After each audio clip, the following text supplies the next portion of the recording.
drive the legendary number 43 Chevy Sunday at the Auto Club 400 on Fox. Bubba Wallace, welcome to Undisputed. Thank you. Good morning. How are you guys? Good to have you. Thanks for coming on with us. Were you surprised by how well you did at Daytona? No. I mean, I should be ready for it. I should be surprised. But no, I think it really went really well.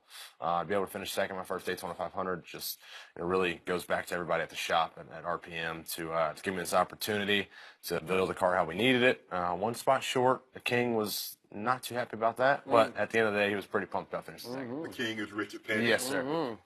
When you're late in that race, you're like, I got a chance to win this. What's going through your mind? How do you try to get in position to try and ultimately win the race?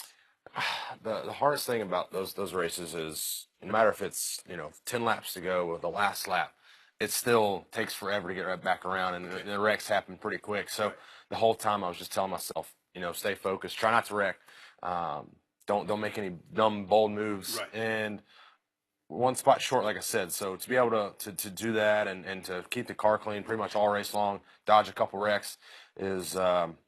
I guess we had the good graces on our side that day. So for going there and get to experience it all, it was definitely a whirlwind of a week. You're the first African-American full-time driver since Wendell Scott in the early 70s, and NASCAR has made a concerted effort to try to get the diversity program up. So how did you get into NASCAR, and how's this diversity working? Yeah, so I started racing when I was 9 years old. Had no dreams of being here today talking to you guys. Just trying to being competitive and racing each and every level.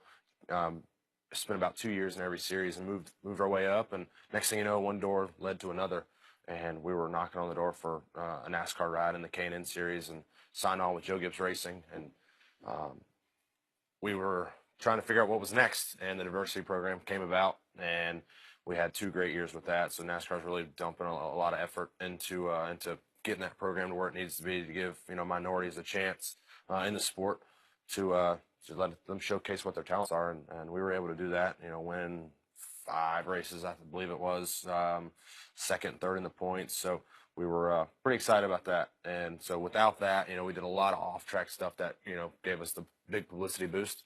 So I think without that, I wouldn't be here today. And to see where it's come, or where it was there, and to where it's come now, is pretty special. So your mom ran track at Tennessee. That's so right. How much were you pulled toward conventional sports? Oh, a lot. Huge college football fan, and definitely with March Madness coming up, and we're actually doing pretty good this year, so it's good to see that.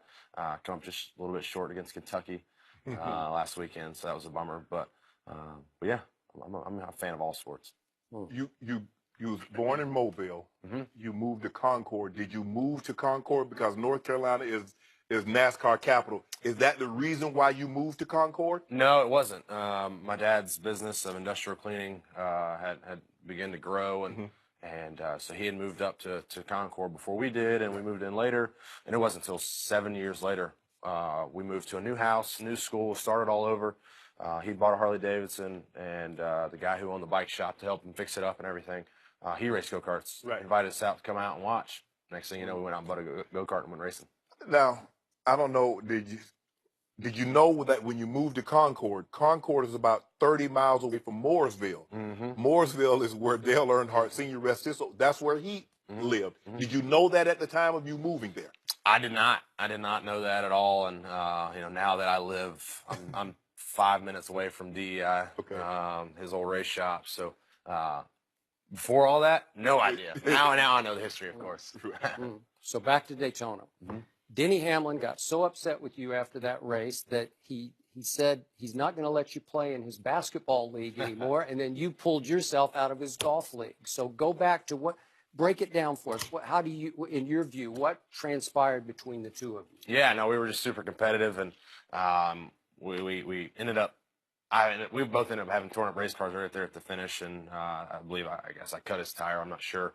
But that just shows how competitive we are, even finishing, fighting for second. And we just... And you had some words, or he had words with you. Yeah, we had words. Like when I see the video, it looks like you're kind of taken aback by it. Yeah, I was so pumped up to finish the second, and everything that we have gone through, I was just like, okay, are we done here yet? And we got through it. We're fine now. We've been able to talk about it and move on through it. So, But no basketball? No basketball. Dale Jr.'s got a league, so we had Oh, talked so about that. you I got the I other got league. something. Yeah, Okay. for sure. And no golf. No golf, but I can play on my own time, so it's okay. I need to get better anyway. So that was good practice. You mentioned the King earlier. The King is Richard Petty, who's arguably the greatest NASCAR driver ever. He won over 200 races. Talk about driving for him and driving in that iconic 43 car. Yeah, this is I've driven for a lot of big teams, and being here with Richard Petty and being able to see kind of his presence and what he has and the impact he has on just everybody is incredible to see. I mean, we're going to sponsorship sales or meetings, and people are leaving their meetings, and usually it's the driver at the time that it's like, hey, can we get a picture? I was one taking pictures of him and the King. So it's pretty special to see that and to hear the stories he has and the words of wisdom that he always wants to give.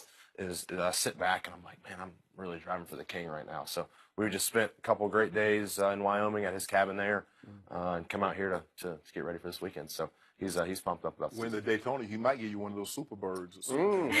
all right. Well, before we let you go, can you tell us about your sponsor for Sunday? Yeah, so Farmer John is jumping on our car.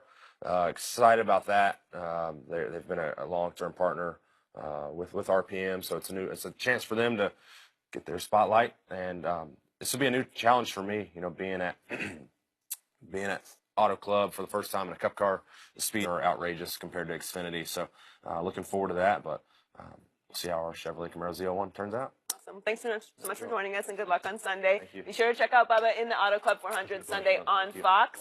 Thank you. Are the 49ers a legit Super Bowl contender? We'll discuss that next.